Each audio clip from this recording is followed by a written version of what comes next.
Welcome to Unit 4, Day 1. My name is Miss Mac and I am your robot teacher.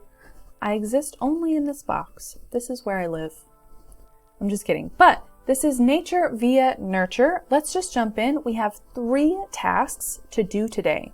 The first task is to generate questions to get a better understanding of algal blooms.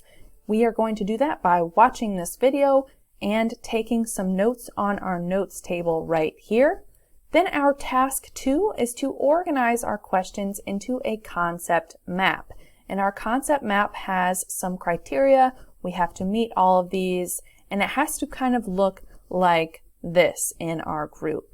And then our third task is to compare and contrast your concept maps to other groups' concept maps. This is something that you will do on your own. The first 2 tasks we're going to do together, sort of, in this video. So let's get started with task 1. Generate questions to get a better understanding of algal blooms. And we need to watch this video, and here is where we will be recording our questions. So let's jump in.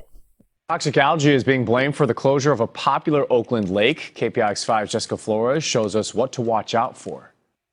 Swimmers beware. Toxic algae is in bloom here at Lake Temescal, forcing park officials to put these signs up and caution tape all around to keep people and pets out. And we can record our questions. So she said that there is caution tape, people need to stay out of the lake, and pets need to stay out of the lake too. We can ask our first question is why? Why do people need to stay out of the lake? Take about 15 seconds, pause this video, to come up with one other question. You can use any of these sentence starters. How? Why? How does blank impact blank? Or how many or how much? These are good sentence starters to get you started. Pause this video to write down some more questions. All right, let's jump in to the video again. Hopefully you have some more questions. Let's go. East Bay Regional Park District officials say the bacteria is naturally occurring, usually due to warm weather conditions, but dangerous for humans and pets. All right, this video clip said that algal blooms are naturally occurring in warm weather. So let's go make some questions about what was just said. So I'm going to write how many days of warm weather creates an algal bloom, and pause this video to create at least one more question about the temperature, maybe the weather, maybe how the algal blooms are created. Okay, let's jump back into the video. You should have more questions than just 2 on your notes table. It can make people vomit and can kill dogs that drink the water. Does it make you nervous walking close to the lake knowing that the water is toxic right now? Yes, I actually have to hold my dog back because many times he likes to take a drink, but he cannot. This isn't the first East Bay lake forced to close because of contaminated waters. Blue-green algae closed the swim area of Quarry Lakes earlier this year. Park officials say Lake Temescal will stay closed as long as tests continue to show unsafe levels of the algae. Reporting in Oakland, I'm Jessica Flores, KPIX5.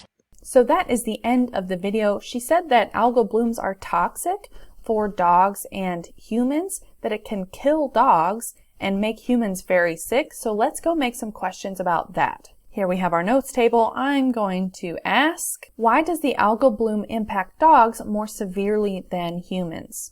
Pause this video, come up with some more questions, at least 2 more questions, I'm going to say. So pause right now.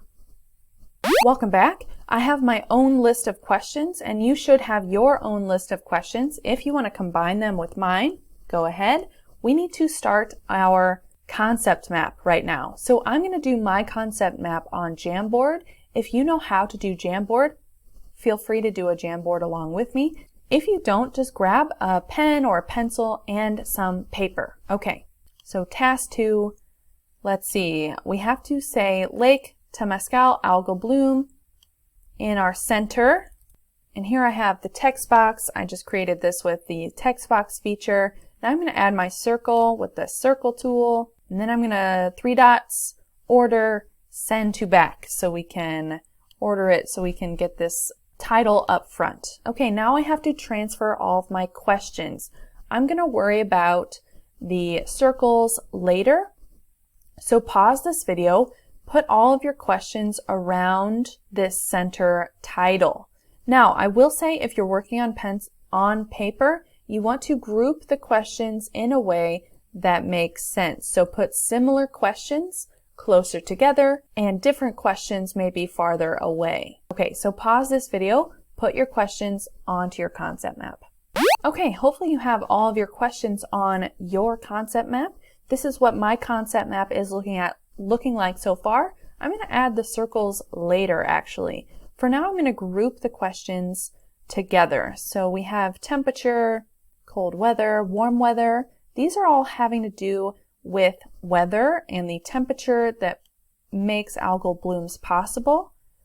Let's see, how are algal blooms formed? This is kind of a broad question, so I'm going to leave it by itself. Why do people need to stay out of the lake? That has to do with the toxicity of an algal bloom. So I'm going to group this with why does the algal bloom impact dogs more severely than humans? These are both having to do with how toxic algal blooms are. So right now, it's looking pretty good. I have my questions next to each other. Now I'm going to add the circles. So pause this video if you need to adjust anything while I add the circles to my concept map. Okay, welcome back. Hopefully you have fixed everything you need to fix. This is my concept map. Now I need to draw the lines, the connections. So I'm going to go to pen. I'm going to actually change this to marker. And then all of these questions have to do with the Lake Temescal algal bloom. So I'm going to connect all of these circles to this center tidal circle because they are all connected. Then I'm going to connect all of the related questions. So I have all of the weather or temperature questions over here. Let's connect those with the line.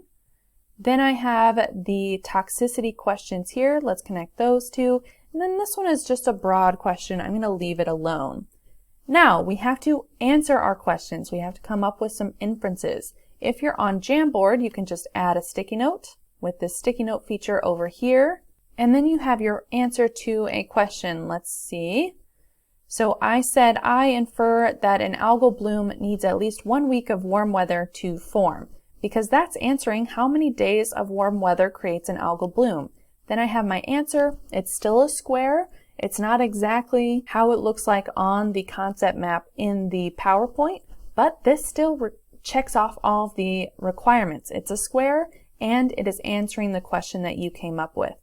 So go ahead, take some time, add some squares or some post-it notes to your concept map, answering all of your questions on your concept map.